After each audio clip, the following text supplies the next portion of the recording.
takes a village. Hi, everybody. Thanks for joining us on these Thursdays at noon. Vicki and your team, thanks so much for inviting this panel together. I was thinking this is kind of nice not to watch more Tiger King or Tiger King commentary and actually do something a little more productive with my life today. So thank you for that. No, so my name's Jess Averhart. I'm the executive director of Leadership Triangle. I'm also co-founder of a nonprofit called Black Wall Street Homecoming. And yeah, I know that this is challenging times and all of that, but I really appreciate communities like this where we can be honest about it and figure some things out together. We got the opportunity, the panelists got the opportunity to see questions in advance of what is on your minds. And so I have to, very honestly, the questions that you have are questions that I'm wrestling with too as a business owner. I'm fourth generation entrepreneur. And so I grew up in business and sort of you eat what you kill. And we have seen various ebbs and flows over my lifetime, over 4 decades. And this was uniquely different because there's no playbook for it.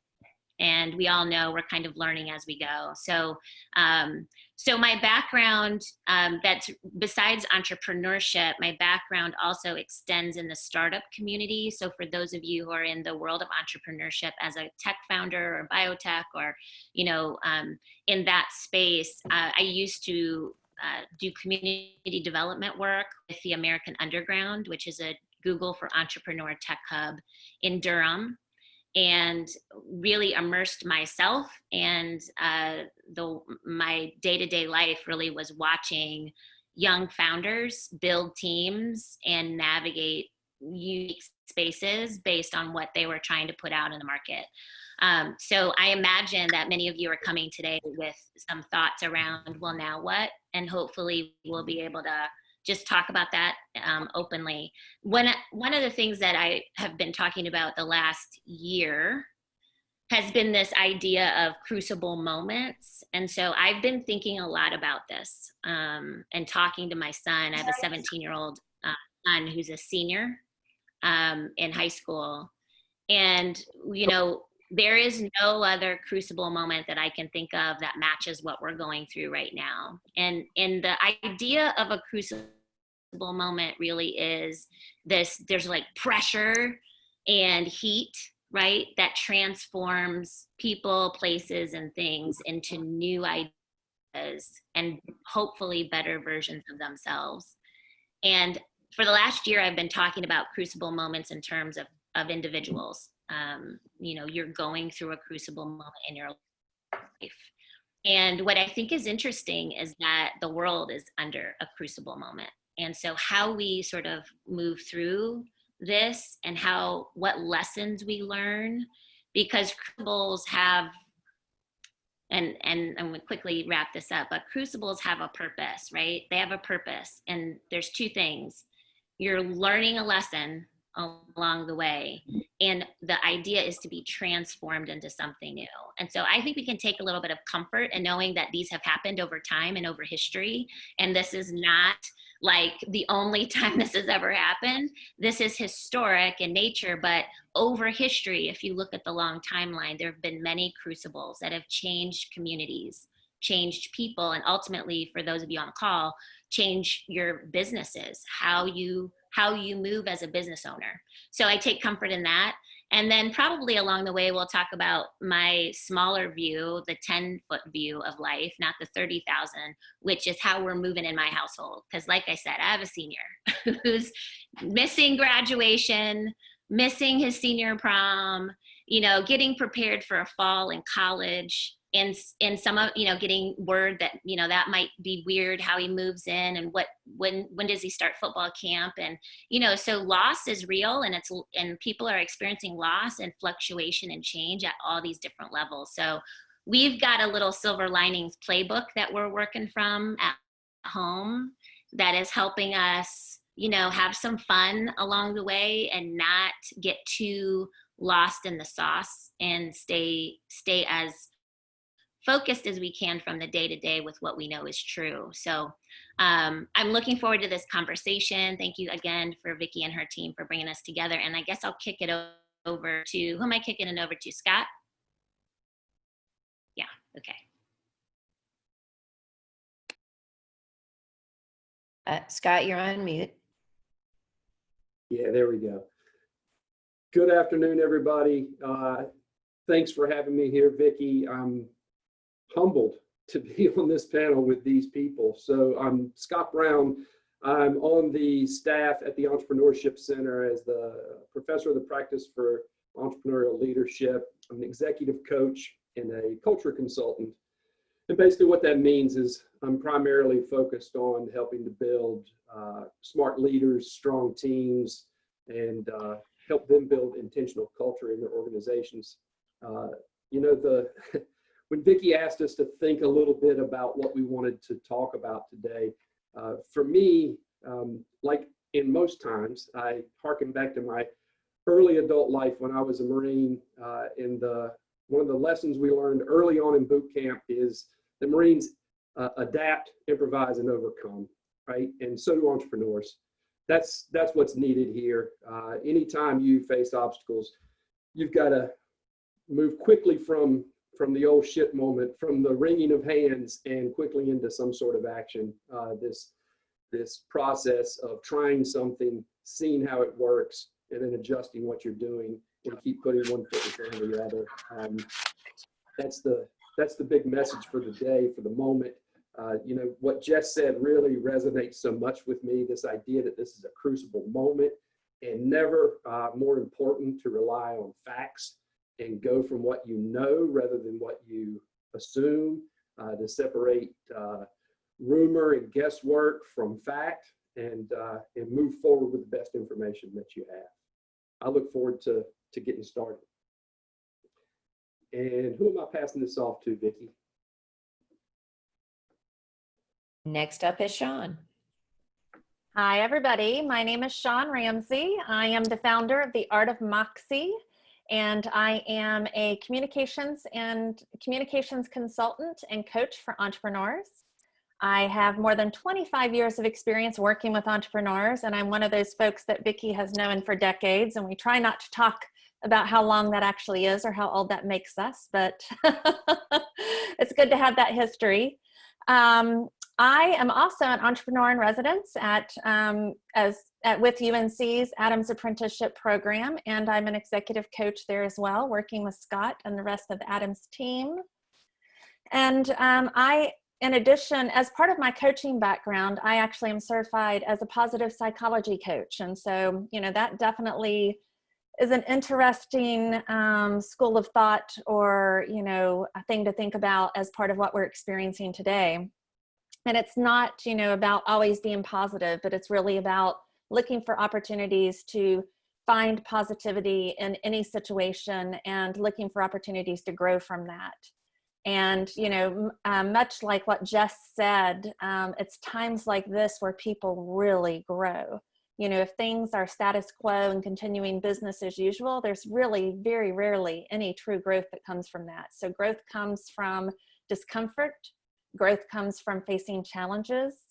And so I just would encourage, you know, entrepreneurs to kind of look at things through that lens, and also think about, you know, companies that have gone through, you know, similar, well, maybe not similar, and I'm not sure there's anything that really compares to what we're facing now, but, you know, look at times in the past where the world as a whole, or the economy, et cetera, have faced tremendous challenges, and the companies that have truly grown and thrived from that.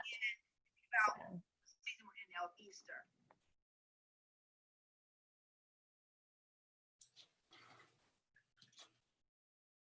And I think I'm going to hand it over to Gary from here. Sorry, I thought somebody else was talking in the background, so I apologize. That's all right. Were you done, Sean? Yes, go ahead, Gary. Okay. So, well, welcome everybody. My name is Gary Trainor. I'm a 97 grad from Carolina. I got my JD MBA. At the same time, my wife was doing her residency. So Chapel Hill was a big part of our lives for a long time. And we moved to the New York City area right after that, where my wife started her business. She's a doctor, but she has her own private practice with 9 employees now. So she's the one who really is the real entrepreneur in this family. And I'm more of her coach here day to day. So I'll pass along a few of those tips of what I'm finding helping her these days. Broadly, the way to think of my expertise, it's a little bit hard to explain what I do for a living because it's not the most common of jobs. I did start in investment banking when I moved to New York. Did that for almost 7 years. And then as my wife's business was starting to grow to a point where we were both having, we had kids, our careers were taking off, I needed to do something much more flexible. And that's when I started working with startups. And the specialty I've developed over the last 15 or so years is really related to helping companies, mostly software companies, that are trying to grow rapidly in those stages after they've received venture capital. And they're going through growing pains and maybe things might go off track a little bit. And that's where I'll go in, and it might lead to a restructuring. It may just be that the company needs better systems and processes. But there are a number of skills I've learned in those situations that I think are useful today. And that's what I'll try to share along. They're things like taking an unstructured situation and creating structure, or really listening to your own feelings and your employees' feelings and mapping plans against those feelings. And for some people, that's sort of a radical concept, to first listen to your feelings first, especially when you have a lot of established processes. So those are the kind of things I'll talk about today. Don't read too much into my tone. I'm very optimistic. I'm just not the rah-rah type of presenter. I don't get out of the office much. I tend to do more meetings with CEOs and coaching and board meetings. And so I try to stick to the facts. But I told Vicki I wasn't going to prepare any slides, but I created a couple of impromptu ones here. I'm going to tell you in advance what I want to be sort of the main takeaways today. Right now, they're just going to be some keywords that we'll come back to. The first one is patience. These are my poor man's slides. Patience is something we all need because of what Jess was referring to, this being a global event. Everybody's got their own story, their own situation, their own unique sets of challenges. But from a business standpoint, when you have to deal with a business pause or an unstructured event that goes through more than one payment cycle, like a full month, which is this will go more than a full month, you're going to have to start relying on people being patient with you as you're not paying them if your revenue has gone down. And you're going to need to give patience to other people too. That's one of the main assets. The other thing is we're going to talk a lot about your brain, because your brain, it really is, it's a fixed unit of capacity. And anytime I'm going into a restructuring situation, the first thing I think about is all the employees and what they've just been through. Their brains have lost their regular capacity. They've been through a bit of a shock. So you have to help them find calm as a leader but to do that, you also have to have your head and your mind in the right frame of mind before you can be that kind of calm leader. The last thing I'm going to talk about, I'll just refer to as structure and systems. Now, that probably makes sense to what I do. I'm really an operations specialist. But I encourage you to think really broadly about structure and systems. So over our lives, we build these systems around us. They could be procedures. They're things that tend to make us most efficient from day to day. And then your business builds this set of systems around it. A lot of them got rendered useless right now. And what you're facing is, what kind of temporary structure and systems can I put in place these days to make this stretch more manageable and use my time efficiently? But the next level question is, what investments am I going to make in systems and structure right now that will also turn into long-term investments for my business? Investing in long-term agility and systems that will help you handle things like this better in the future. I mentioned I'm optimistic. I think everybody's learning to be a better entrepreneur right now. I see it in my wife. We're in week 3 of it's really week 4 of being shut down. Our schools were shut down a month ago. And I'm starting to hear the signs from my wife saying, I could learn to live with parts of this, and she's starting to see those silver linings. So I'll end there and turn it back to Vicki. Oh, one quick thing, quick shout out to my sister Teresa, who brought some of her friends in. She just moved to Fuquay. She invited them to this panel. Love you, Teresa. She lives in Fuquay, Varina now, so part of North Carolina. Okay, let's.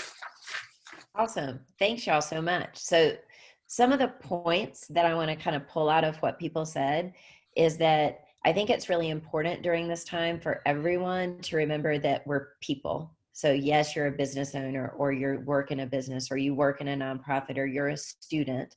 But first and foremost, you're a people, and you're a person, and you have emotions. It's really important that not only for yourself, but the other people who are close in your life, because what we're going through at this moment, and why we called this session Navigating the Great Pause, is that but what we can do during this, prepare ourselves, support each other, so that when we get to the other side. So the questions that actually came in the survey that we sent out beforehand was this one that I would love for y'all to answer for the panelists, which is, are there any specific leadership success stories that you have, crisis in the past, that you could share with how people sort of came through it, they came to the other and were better off, better prepared, and better positioned moving into that with skills that they had learned? Any panelists want to start? I'm thinking. Vicki, I can talk about a few examples. I actually saw some stuff going around on LinkedIn today, and it was a good reminder about some companies that went through the 2008 recession. And while that may not necessarily compare to what we're going through today, companies that, we all know about today, Dropbox, Zendesk, Groupon, Uber, Venmo, Slack, Square, Instagram, Pinterest, the list goes on. But there are a lot of companies that we take for granted today that are an integral part of our life, that are very successful. And, they were founded during our last Great Recession. So again, innovation, this is an amazing opportunity for innovation. It's an amazing opportunity to kind of look at how the world has changed and, create a company to help address those new needs in the new world that we find ourselves in. So I don't know if that's kind of what you're looking for, but that might kind of give people some points of reference that might be helpful. If I can jump in, I'm finding that a lot of my clients are reading emails now when they were too busy to do so beforehand. And so I've done a lot of reach out to people who I wouldn't necessarily connect with, and gotten information out to them. So it's a good time to do this and basically plan on when things are going to change. And for the person who was talking about their kid graduating, I have a 17-year-old who's graduating as well. And we're kind of thinking that the first semester is going to be from home, which will also be interesting. But anyway, it's a good time to reach out. It's a good time to expand. I work with a network of consultants. We check in with each other. We share information, because a lot of times it's not a one person wins the opportunity. It's a matter of people looking for multiple opportunities. I would further add that I think a lot of places like UNC, for example, after this are going to be looking for resources that are going to be more than just local to the UNC campus, but you'll be looking for things nationally, because we basically need, once we start going remote, we may as well go completely remote. Yeah, good point. Good point. I'd like to make a point also, if I could. Sure. Hi, I'm Dennis Trotz. I'm from Eastern North Carolina. I think one of the things that we may see out of this process is a little bit of a bump for rural areas. I think that some people might feel like what they've experienced in some of the populated areas might be appealing to go to a place as long as there is digital connectivity and ability to earn a living, which I think is critical. We might actually see some growth. I'm on the board of the North Carolina Rural Center, and one of the things that we have seen in the last 2 years is not a huge increase, but an increase in people coming to some of the small towns, buying a house and wanting to raise their children there, yet working remotely for Google or Facebook or some other technology company. In Kinston, for example, near where I live, there are 2 full-time Google software engineers that live in Kinston. So I can see some people taking advantage of or taking the experience that they've learned and figuring out, hey, you know, maybe I'd rather live in a rural place. So I do think there's an opportunity for it with the rural economy and rural businesses to reach a new population. Yeah, agreed. Jess, did you have something? Yeah, I was just going to say, I actually appreciate both of those comments because it does speak to sort of this forced change that we're in. You know, just imagine 2 months ago, we were business as usual, and now we all are forced into thinking creatively, seeing cracks maybe potentially in our systems, as Gary said, in our operations. He didn't say cracks in operations, but he's saying, look at your operations. What are your systems? What are your processes? And so while it's not comfortable, I think there's really something quite unique and special about this time if we take advantage of it. Quick examples, they're different. One's consumer good, one is consulting, but a good friend of mine and a co-founder that I work closely with with a company, he is 100% consulting globally, right? And they fly all over the world. So he's in Singapore, he's in South Korea, he's all over the place.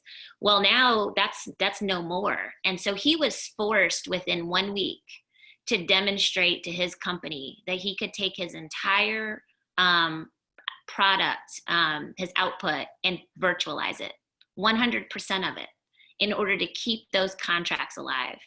Now, that's a feat that 2 months ago wasn't on his radar. He didn't think about it. He probably never saw platforms and tools out there that he could buy, right? Like, he wasn't thinking about this. Now, he has a competitive advantage where, I forget this gentleman's name, when Earl said at the end of this, you know, companies are going to look to you and say, how did you manage? And we don't want to have to spend money on you flying to Singapore. Let's just rock this out in your new system, right? And so I think that's really a good outcome here. And I would challenge us all to take advantage of this time to reinvent ourselves.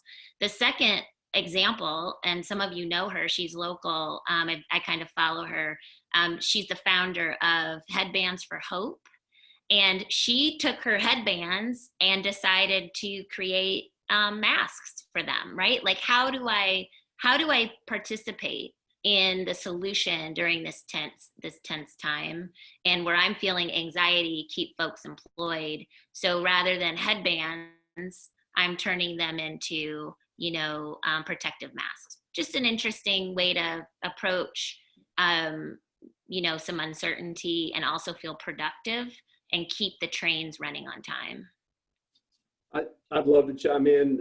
Jess, I couldn't agree more. This idea of now's a great time to consider at least reinventing yourself. Maybe you're not. Maybe you're just literally going to pause and then start back where you were. But it's certainly a good time to go back to basics. And one thing that I'm recommending to all of the clients that I'm working with is go back and examine those core values. That's always a great place to start. When you're thinking about how you're going to manage through a crisis, when you're thinking about how you're going to pivot to meet some sort of new demand or new challenge, come back to those core values. What is most important to you and to your company, and re-examine how you can still honor those core values, but address the current situation. This is Sean. I'd like to add, you know, kind of build on what both Jess and Scott have talked about. One of the things that I'm really kind of advising my clients is, you know, this may either you're innovating, as we talked about, and there are a ton of local examples and national examples and international examples of entrepreneurs who, you know, as you know, Jess mentioned, things that we thought were never possible are now possible. I mean, that's just, you know, if there's one thing that comes out of this, I don't think any of us thought most of this was ever possible, but we now know that it is. So what you thought was possible is now possible. So kind of, you know, change the way you think about things and the dreams that you can dream. But also, I think that if a company is looking at this as a pause and plans to pick up business as usual, when this is all over, if, you know, I don't know if it'll ever be over, but, you know, when we find our new normal, if they're kind of thinking that they're going to do things as they've always done things, I believe that's a huge mistake. I think that, you know, even if you are taking this time to pause, start thinking about how different your business needs to be. So, you know, look at, you know, how different your workforce will be, how different your customers will be, how different the market will be. And, you know, even if you're not making huge changes right now, at least start evaluating some of those things and think about how you can do things differently that you never thought about before. Thanks, Sean. Before we, so one, I want to say if anyone wants to ask questions to the panelists, you can put them in the chat box or raise your hand, or, you know, however you want to go about that. Chat box will be easier. But Jess, I wondered if you could, you talked about your silver lining playbook when you did your intro. Can you talk about what that is and how you and Trey are using that? Yeah. So my son is, thanks, Vicki. My son is 17 and he's a football player. He's going to be headed to Morehouse this fall to play football for them and study finance. So, you know, I've got an athlete. So the terminology that we're using in our house is like, yes, the outside world, pull out the silver lining playbook and go from there. So we have some pretty basic principles. I actually wrote them down so I don't forget. And I have my son here to keep me honest here. So one thing that we do say in our house is that we're not catastrophists. Like, we're not running around like the sky is falling. It's just not helpful. So we don't believe in being a catastrophist, and we don't participate in those conversations, which includes the news. We limit the amount of news that we intake.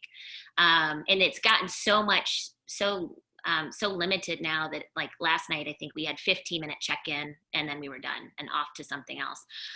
So we're really grounded in fact, not fiction. These are all F's, by the way. So we're grounded in fact, not fiction. What is true? And then whatever we see as true, those are our anchors. We have fun. My son is much better at this than I am. We went to Chick-fil-A yesterday, and he got a regular meal, and then he got the kids meal because he's a growing boy and he has figured out how to do this. So he got the regular plus the kids meal, and in the kids meal it has a game, right? And so we came home. He's like, "Hey, I want you to sit down. Let's play this game." And it was this super fun. By the way, if you should go and just get the kids meal just for this game. It's great. But basically, we played this game for like 20 minutes, and it was competitive, and I was yelling and he was yelling, and we were having a great time. And, you know, it broke up the day. It was silly, but we had fun and created memories, and that's kind of what it's about. We stay fairly flexible. You know, there's a lot out there right now, headlines about how you should move during the day. This is what you should do. These are the schedules you should have. You should get up and get dressed, and you should put red lipstick on, or whatever you should do. All the things you should do. And I say, for us, we should do what we need to do to be a harmonious, peaceful family that is being productive, but not stressed about the should do's. And so we've taken that off the table, and we're fairly flexible about our day. The only requirement is that we have certain things we want to accomplish: chores, work, stuff. There's things we want to do, but how we get there is up to us. We play fair. And so the point here again is that, you know, Trey and I are going through this differently. I'm experiencing loss differently. Loss meaning connecting with my friends and family, being able to hug my mom on her birthday.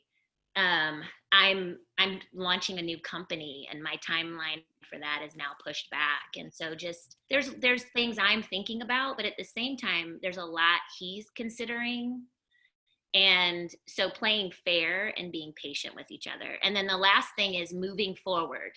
Like, what is it that we're doing to move forward?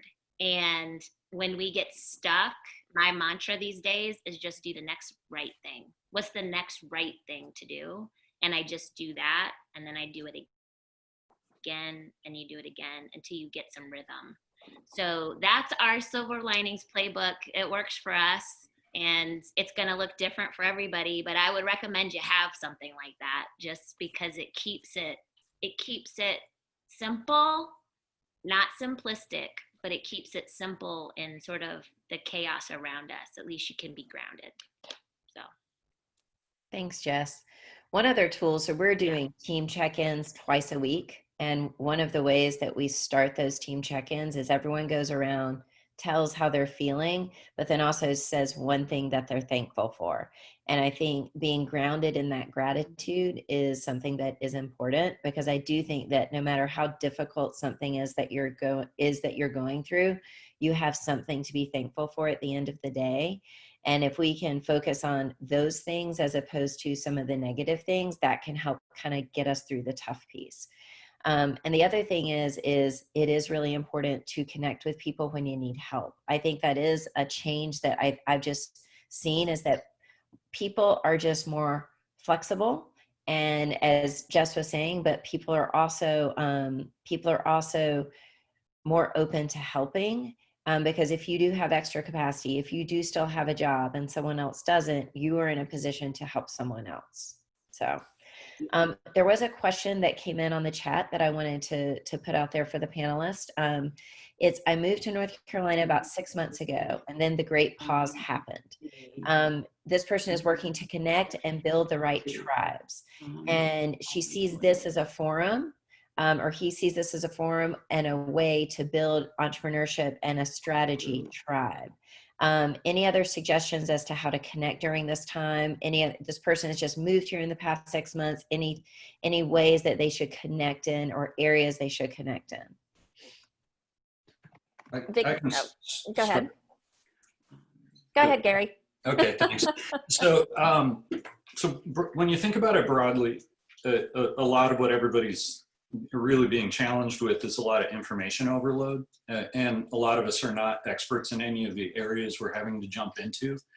And so that the solution for that is collaboration, usually different forms of collaboration, and then there's a process of information gathering you can structure. But for someone like this who's maybe new to an area, it's seeking out these right sources like UNC Entrepreneurship, people that you can trust at a time like this. And then even you want to structure your days and your weeks and your months around being a proactive information gatherer rather than a receiver, by targeting each of the areas that you're having trouble understanding, the areas that are giving you stress. Then join those organizations, but take the time to really seek the ones that seem to know what they're talking about. And you're going to get tons of people trying to sell you their services right now. It's every accountant, everybody that has inventory. There's so much coming at us that you have to decide exactly what you need and want, and just go after it and stop taking everything coming at you. That's just one piece of advice on that. Scott, did you have some comments about resources in this area? I think Sean had something to add to that first. Okay. That's okay. I was just going to say, to Vicky's point, people are more willing to help now than I've ever seen, so, and people's schedules are more flexible, things are crazy, but people are not traveling right now. So some people that may not have been as responsive or available to connect in the past are possibly more available now. So take the opportunity to reach out to these people, be authentic, be vulnerable, make that human connection, as Vicki talked about. We're all humans, and I think this has completely leveled the playing field. So, people that you thought maybe you were intimidated to reach out to before, or maybe couldn't connect with before, like, we all have this shared experience now. So, look for ways to connect based on that. That's all I wanted to say. Yeah, and I'll follow. It's exactly what I wanted to say as well, Sean. And what I, sort of add to that, I've never seen so much, sort of generosity as I have in the past 3 weeks. And I see it, in the business world. I see it in places like LinkedIn. I see it on Facebook as well, on sort of a personal level. And right here in our Zoom chat. If you're not looking at that, you should. Clark Reinhardt, Clark, good for you, says, I'd love to be a resource in Raleigh. So take him up on that.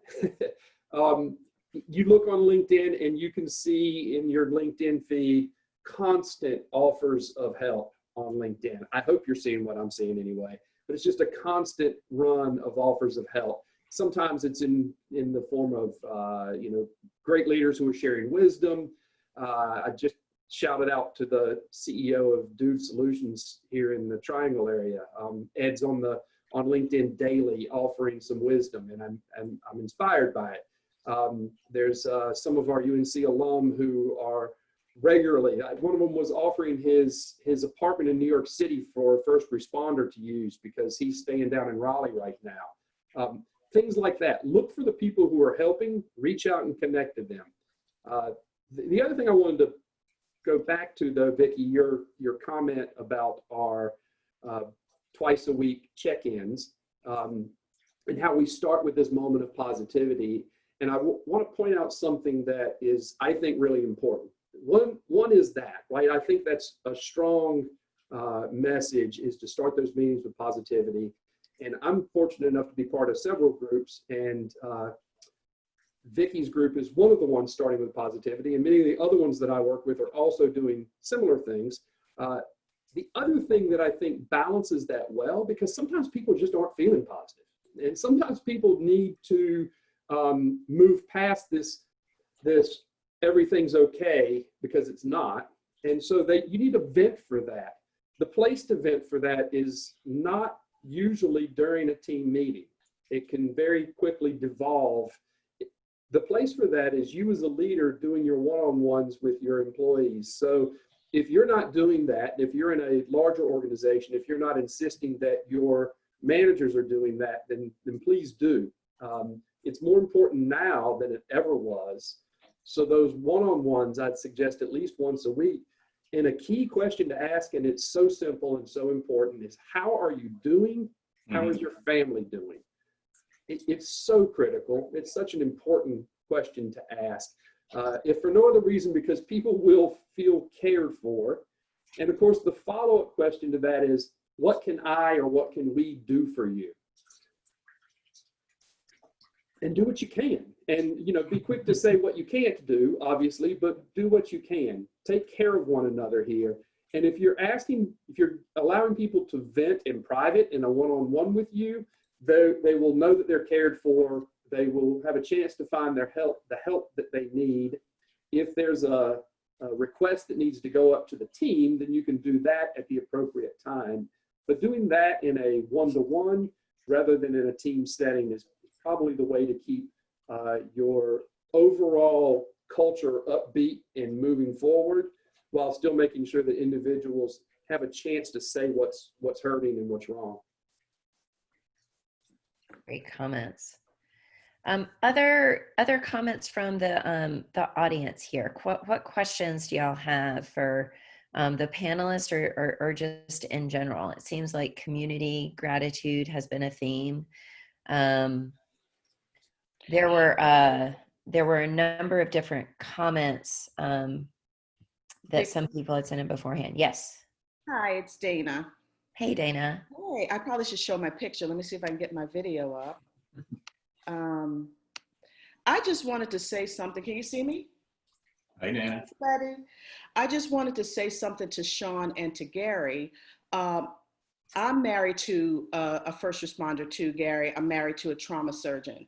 I think it would also be great for somebody like a Sean, who is a certified, I think you said psychology coach or something like that. We may want to do something similar to this for our first responders. Those of us who are married to physicians, nurses, and maybe do a panel, something like this, and maybe have a Sean lead something like that, because they need care too. They are, I worry about my husband constantly. And, it could be that in this area that it could get overrun a little bit. I know Gary's up in a hot spot, so I'm sure he's probably nervous for his wife. So, you know, we may want to do something like this for our first responders. It may not be now because they're on the front lines actually taking care of people.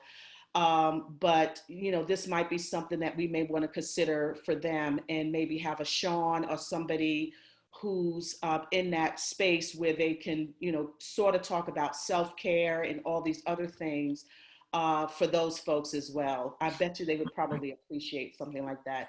Business is important as well, and we're doing that.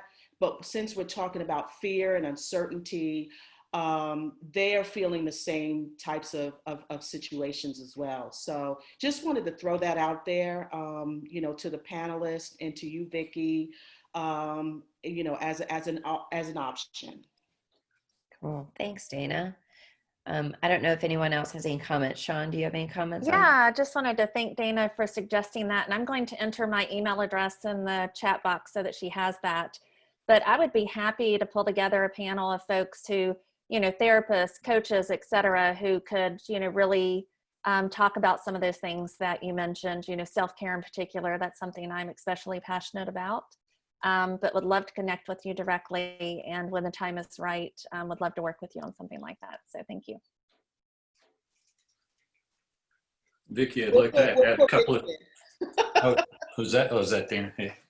So I'd like to add just a couple of quick things to what Dana was saying, which is, so when you think about her story and that unique set of stresses she has, and then relate that to everybody having that kind of thing, it helps you understand a bit of how we should be thinking about this long term. That's how at least it happened to me when I was feeling overwhelmed and buried during the first week. And I think, I do believe entrepreneurs have this sort of unique set of challenges, especially if our businesses are pretty intertwined with our families and personal lives, so that it feels like it compounds the pressure, because we're worrying about our family, we're worrying about our business, our employees, our customers. It just makes everything kind of multiply. But what motivated me was seeing certain companies come out with types of responses that I found inspirational. They were not the disclosure saying, here's what we're doing to minimize the risk in our buildings. I kind of didn't care about any of that stuff. It was more about people that are saying, we did a quick reassessment of our resources and here's what we're going to do to help everybody. One of the best examples I saw was from Lyft, the car sharing company, ride sharing company, where they basically said, here's what we're doing to make sure our part of this, you know, the supply chain doesn't break down. And I thought that was pretty cool. And what it made me do was think, how do I get ourselves unburied to a point where we can start helping others? And we're not quite there yet, but we're getting there. And I encourage everybody to hopefully think that way, because of the wave of this whole phenomenon. It's global, but it's hitting everybody locally. And it's my opinion that the recovery and everything is fully within our control, but it has to start at that community level to create the rebound. We can't be looking to anything else to sort of motivate us to do that. And that's where we as entrepreneurs need to be supporting each other in every way we can. So that's how I'm thinking about it over the long term. Yeah. Great points, Gary. Well, I think going back to, you know, sort of the premise behind this series, it's navigating the great pause, which again is temporary. We will likely be doing something in May that is going to be talking about preparing for the reboot. And so part of it is making sure that we can communicate with y'all as entrepreneurs. So how can we help you get to the best place now so that we can kind of all, you know, tread water a little bit, but also continue to innovate and grow. And then once we get to that period where we know when that reboot's going to happen, how do we plan effectively for it? Some of the things we're doing in our team is how do we start thinking about the fall, even though things are moving around crazily, trying to start to plant those seeds. And as entrepreneurs, there are some natural skills that we have, you know, in being adaptable and flexible and being familiar with functioning on limited resources. Those are assets that not all business owners naturally have. Not everyone in our family has, not everyone in our communities. So we need to share and help support each other in that way too. In sharing of stories, there was also, so another person associated with our program, he's an EIR, Scott Maitland, who owns Topo Distillery and Top of the Hill Restaurant. They basically have shifted their liquor production, and they're doing hand sanitizer in Chapel Hill, and they'll do curbside pickup. So if anyone is in the North Carolina area and needs hand sanitizer, they're also serving food as well. So you can get some food and some hand sanitizer and be on your way, which is good. Any other questions or kind of comments from the audience? I have one here from Jonathan Collins. Hey, Jonathan. He's a former restaurant owner, and I'm wondering how we envision the great pause and the subsequent recovery affecting the food, hospitality, event industries, and how can entrepreneurs that can't work digitally can succeed, or at the very least survive through this time. Do the panelists have any comments on that? I can dive in. Because there's some similarities in the food hospitality question into what we're having to think about in my wife's business. It can't be served digitally. We can't think about, oh, does this change our business model? You know, in a way where we can deliver things different. It doesn't. About all we can do right now is just build in as much agility as we can while we prepare for the future. You know, I think the thing that was the biggest culture shock for my wife in the last couple of weeks is shifting from a business system that is designed for delivering perfect quality product, her services, and it has unbelievable structure and controls in it. And then to all of a sudden jump into something that feels like it's completely out of control was the most overwhelming to her. And really, one of the things you have to train yourself, and I think every one of the panelists here has talked about the importance of understanding what information you need right now. But what you also need to do is understand what you can control and what you can't. There are categories within therapy and psychology that break that down. The phrasing I've heard that I like is radical acceptance. It's look at everything around you can't control and just accept them all as fixed and only focus on what you can. And when you start to think about it that way, you'll see that you can't exactly predict the future of it, but you'll start to focus on where you can help contribute to the future, and then keep tracking it and building to when we relaunch. That's a lot of what you can do, and then launch with agility so you can phase it up with demand. That's much harder, and that'll be in the later series of the entrepreneurship, I'm sure. Yeah. And there is a resource that was just posted in the chat. So everyone make sure you also are paying attention to the chat as well. Any other? Can I add something to that point? Just from a communication standpoint, thinking about the restaurant industry and other industries that can't be actively engaging with their customers in the way that they normally have. I just want to, recommend that those companies don't go silent. You may not be able to generate as much revenue now, but it is more important now than ever before to continue to engage with your customer base, to continue to build that loyalty, to stay, on their radar, so that when the time comes and you can get back to operating in a more traditional capacity, that those customers are going to be right there with you. So, that's just one piece of advice. I think a lot of people, and it's hard, especially if your business is struggling, to continue to, put stuff out there if you feel like it's not generating revenue, but, really try to focus on continuing to engage, building that relationship, finding ways to make it more of a two-way conversation so they have an opportunity to communicate with you too. So. Yeah, I want to echo that, Sean, as usual, spot on. The other thing I'll add here, we talked earlier about all the people that are offering help, right? Be one of those people. In as much as you can afford to, find ways to be generous. Vicki mentioned Scott Maitland, and he had turned his distillery into manufacturing hand sanitizer. The same thing has happened. I live in Clayton, North Carolina, a little suburb of Raleigh, just east of Raleigh. And we have a distillery here run by a former Raleigh police officer. And he has done the exact same thing, except all of his hand sanitizer, at least the first batch, all went to first responders. So he's supplying that. And of course, he's talking about it on social media, which he should, but it creates some goodwill. And he's doing it in a very genuine way, and in a way that certainly goes back to those core values that I talked about earlier. Believe it or not, my little town has a pretty cool restaurant and bar scene for as tiny as we are. And what I have seen is the generosity between those I guess competitors on a normal Friday night for your seat at a restaurant table. They are all binding together and saying, hey, come by here and get a meal, and then go by this place and go get your dessert. And one bar who is basically shut down has rethought their whole business model, and they're going to be thinking about turning it into a retail space temporarily, where they're selling they're known for their high-end cocktails. They're going to be selling their sort of cocktail kits, add your own alcohol. So they're being creative. In the meantime, while they're getting that turned around, they hosted a service industry free food night. So they partnered with a food truck that pulled up to the back of this bar, and anyone who works in the service industry who's struggling right now could come by and get a free meal. So look for ways to be generous in as much as you can be, right? Be as generous as you can be now. And also, as Sean pointed out, don't be afraid to talk about it.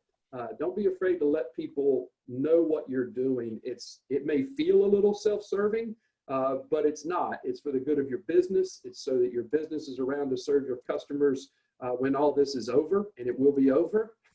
And speak up and let people know what kind of cool stuff you're up to. Yeah, great points. I think, does anyone have any final questions before we start to wrap up? There are some great things going on in the chat with regard to resources and stuff like that. So thank you so much for everyone who's posting there. Hey, Vicki, on that note, I just discovered this, so I'm guessing other people haven't seen it either, because I thought I was sort of a Zoom super user. In the chat box, there's so much cool stuff in there. I was looking for a way to save it. Okay. The 3 dots down at the bottom, if you click on that, you can save chat, and then you'll have access to all those links and all those comments. Perfect. That's great. Well, it seems like there is a real need and desire for this kind of community forum. We are going to be doing these every Thursday from 12 to 1. All of you who've attended today will get, we'll send you a link so that you can sign up for the next one. It is really helpful if you do have a chance. We'll be sending out, just a short survey beforehand. That helps us just kind of see where everyone is at that time, and then we can kind of cater conversation to there as well. As we close out, one of the things I thought was really interesting about the pre-survey, we actually had 20 responses. So thank you for those who responded. And we had asked people at the beginning of the survey to tell us how you were feeling today in one word. And I just want to read some of those to you. So there was anxious, there was energized, there was excited and opportunistic, excited for resources and ideas, frustrated, good, grateful, great, happy, hopeful, overwhelmed, stressed, thankful, tired, concerned, and poised. So I think that just goes to show us that there is a variety of emotions that everyone is experiencing. But I do think by coming together as a community, we can help pull those up where maybe aren't in great places with those that are in better places. And so I appreciate everyone coming together to share today too. Thank you to the panelists. You can give them a thumbs up, the reactions, all that. Thank you. We look forward to seeing you back here. And if anyone, I know Callie in the, she's our head of marketing. She put a survey link in the chat box. So if y'all could fill that out, give us any feedback. If you want to hear different types of subjects next time, please let us know. Any other closing thoughts from the panelists? If you want to do like one closing thought for the group. We can go in order again. We'll do Jess, Scott, Sean, Gary. Yeah, I mean, I would just say stay encouraged. Stay encouraged, figure out what that means, and do it. So the next right thing, do the next right thing. Yeah, chin up and go get shit done. There's no reason to stop. Keep moving. Sean? Hey, sorry about that. I would say, really focus on what you have learned from this experience and take that into the next thing that Jess talked about and into future planning for your company. So look at this as an opportunity to really learn and grow as an entrepreneur. Thanks. Gary? I think my phrase of advice is pace yourself. This will go on for a while, and that's one of the things we have to do to keep from exhausting ourselves. But also, you don't want to be relaunching the business and say, hey, I wish I spent more time with my family in the last couple months. Try to take advantage of the real flexibility we all have for a change, and that'll help you go back to work with the right attitude too. Yeah, and the last thing that I'll leave everyone is we're all different. It takes different things to fill our cups. Make sure that you understand what fills your cup and make sure you do a little bit of that every day, because that is going to help you pace yourself. It's going to help get you energized for this phase and for the next one, and it'll help you energize those around you. So thank you everyone for attending. Thank you so much to our panelists. I really appreciate your time and your energy. And I look forward to seeing everybody next week. Thank you so much. Good luck, everybody. Yes, good luck. Stay well. Thank you, everybody. Bye, y'all. Hey. Bye.